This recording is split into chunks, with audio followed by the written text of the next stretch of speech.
یہ بتائیں level playing Zardari field ہے. صاحب میرے دوست ہیں اور میں ان کا بہت احترام کرتا ہوں. جی ایوری بڈی ریسپیکٹ. دیکھیں اختلاف یا پوزیشنز یا پالیسی گورننس کے اوپر اختلاف اپنی جگہ. I have no problem with any politician. I like all of them. He is a very charming mean that I can say. بڑا آدمی ہے میرے خیال. یہ بتائیں لیول پلینگ فیلڈ ہے اس وقت پاکستان میں پولیٹیکلی؟ میرے خیال میں تو ہے. یہ کیسی لیول پلینگ فیلڈ ہے کہ جس میں میاں صاحب 2 جلسے پی ایم ایل این کر چکی لاہور میں, 21 مئی کو اتنی فین فیئر کے ساتھ مینار پاکستان کی تیاری ہو رہی ہے, تحریک انصاف درخواست دیتی ہے لبرٹی چوک میں جلسہ کرنے کی, ڈی سی اجازت نہیں دیتا, پشاور میں ریکویسٹ کرتی ہے جلسہ کرنے کی, ڈی سی اجازت نہیں دیتا. یہ لیول پلینگ فیلڈ ہے؟ لیول پلینگ فیلڈ ہونی چاہیے, اور لبرٹی چوک میں اگر وہ جلسہ کرنا چاہتے ہیں تو میرے خیال میں پنجاب کی جو انتظامیہ ہے جن کے پاس یہ اختیار ہے, وفاقی حکومت کے پاس نہیں ہے, لیکن ان کو ملنی چاہیے. اور الیکشن بغیر برابر مواقع دینے کے کوئی الیکشن نہیں ہوتا. اور اگر نہیں دے رہی, مسترد کر رہی ہے ان کی درخواستوں کو, پھر تو لیول پلینگ فیلڈ نہیں ہے. نہیں, پھر اور بہت سارے فورمز موجود ہیں جہاں پر وہ اپنی کورٹ چلے گئے. کورٹس بھی ہیں, لیکن کیا ایک سیاسی جماعت کو جلسے کی اجازت لینے کے لیے کورٹ جانا چاہیے؟ کورٹس بھی ہیں, الیکشن کمیشن بھی ہے, آپ لوگ بھی ہیں. آپ ابھی سر سوال یہ نہیں ہے, سوال یہ ہے کہ آپ ریجیکٹ کیسے کر سکتے ہیں؟ الیکشن اناؤنسڈ ہے, ایک الیکشن کا ماحول ہے. ہاں نہیں, ماحول بنے گا تب جب جلسے ہوں گے. ہاں نہیں, جلسوں کی اجازت تمام رجسٹرڈ سیاسی جماعتوں کو ہونی چاہیے اور اس میں کوئی قدغن نہیں ہونی چاہیے. میں آپ کو یقین دلاتا ہوں کم از کم وزیر اطلاعات ہونے کے ناطے سے کہ جو ادارے ہمارے پاس ہیں, پاکستان ٹیلی ویژن ہے, ریڈیو پاکستان ہے, ان کو سختی سے بتایا گیا ہے کہ تمام جماعتوں کہ تحریک انصاف جلسہ کرے گی وہ پی ٹی وی پہ چلے گا جیسا مریم. بالکل چلے گا.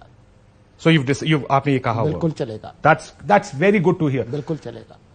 ان کے انٹرویوز بھی ہوں گے, ان کی خبریں بھی چلیں گی. انٹرویوز تو آج کل بہت ہو رہے ہیں, ان کی خبریں بھی چل رہی ہیں. آپ کی پی ٹی وی بھی چلی تھی. بالکل, اگر اس میں خبریت ہے تو ضرور چلے گی. وہ صداقت عباسی والی خبر چلی تھی پی ٹی وی پہ, میں نے خود دیکھی, اور وہ انٹرویو بھی تمام لوگوں نے چلایا تو ہم کیوں نہ چلائیں بھائی. مطلب آپ یہ سمجھتے ہیں کہ خبریت والا, مسالے والا جو کام ہے وہ صرف آپ کرے, کاشف عباسی کرے کیونکہ اے آر وائی کی لائٹنگ اچھی ہے. آپ یہ کہنا چاہتے ہیں؟ عمران خان صاحب کو تو یہ خیال تھا اے آر وائی کی لائٹنگ اچھی ہے. ٹھیک ہے, دیکھیے آپ صرف یہ دیکھیں آپ کتنے اچھے لگ رہے ہیں ٹی وی پر. کسی اور اسکرین پہ آپ نے اتنے اچھے لگے کہ میں اپنے آپ کو, آج بھابھی بھی آپ کو فون کر کے کہیں گے اس پروگرام میں زیادہ جایا کرو, یو لک گڈ ان دس شو یار, اس لائٹنگ میں آپ اچھے لگتے ہیں. ہاں نہیں, وہ کہتے ہیں. لیکن یہ انٹرویوز کیسے ہو رہے ہیں؟ آپ کو نظر آ رہا ہے کہ یہ لوگ جو گرفتار ہو رہے ہیں, جن کے بارے میں کہا جا رہا ہے کہ یہ گرفتار ہو رہے ہیں, اب صداقت عباسی کی مثال, انٹرویوز تو بہت سارے ہو رہے ہیں. میں 2 کی بات کر رہا ہوں, عثمان ڈار, میں کچھ اور بھی ہو رہے ہیں. اور کون سے؟ محمد علی کے انٹرویو نہیں دورانی, نہیں, علی محمد خان. علی محمد خان وہ مسنگ نہیں ہے نا, ضمانت پہ باہر ہے. ہاں نہیں, لیکن وہ پی ٹی آئی سے ہے اور ابھی بھی جو لوئل لوگ ہیں. فرق میں بتاؤں آپ کو, ہاں, اس کی 7-8 ضمانتیں مسترد ہوئی, لیکن عدالت نے پھر بھی اس کو ضمانت دی, وہ ضمانت پہ باہر آیا. ان لوگوں کے بارے میں عثمان ڈار, انٹیریئر منسٹر سندھ کہتے ہیں کہ ہم نے ان کو گرفتار کر لیا, ان کے پر ایف آئی آر. نہ کوئی گرفتاری ہے, نہ کسی عدالت میں پیش ہوا, یا کہا کہ ایک ٹی وی پروگرام میں آ گئے.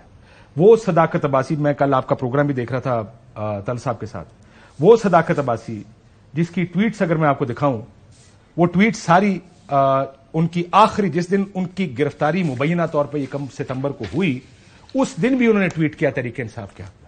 آپ یہ کہنا چاہتے ہیں کہ وہ کمزور آدمی ہے؟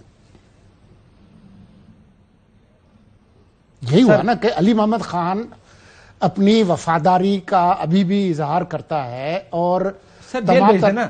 پھر میں آپ سے اتفاق کرتا ہوں, بہت سے لوگ بہت جلدی ٹوٹ گئے, سیاستدانوں کو عموماً تھوڑا سا, حالانکہ یہ ملیٹنٹس نہیں ہے, لیکن ملیٹنٹس نہیں ہے, کیونکہ اس کام کے دیکھیں بہت سی وہ سخت جانی جو چاہیے ہوتی ہے ہم جیل جانے کے لیے, وہ شاید بہت سے لوگوں میں نہیں ہوگی, اور وہ بہت جلدی ٹوٹ جائیں گے. لیکن سیاستدانوں کو رف اٹ آؤٹ کرنا چاہیے, اور یہ سوچنا چاہیے دوسروں کو ڈالتے ہوئے. مجھے یاد ہے, اگر آپ کہیں, میں نے پورا ایک کلپ چلایا تھا جس میں بار بار میں کہتا تھا جب آپ پہ آئے گا آپ سے برداشت نہیں ہوگا, جب تحریک انصاف کا دور تھا, اور وہی ہوا. لیکن پھر بھی قانون ہے, اس ملک میں ایک آئین ہے, اس کے تحت اگر آپ گرفتار کرتے, اس کی گرفتاری ہوتی ہے, اس کو جیل بھیجیں. ہمیں تو یہ بھی پتا نہیں یہ لوگ کہاں تھے, سڈنلی انٹرویو مجھے بھی نہیں پتا کہ کہاں تھے. صداقت عباسی اسلام آباد سے گرفتار ہو. اچھا, آپ کو نہیں پتا؟ نہیں, مجھے نہیں پتا.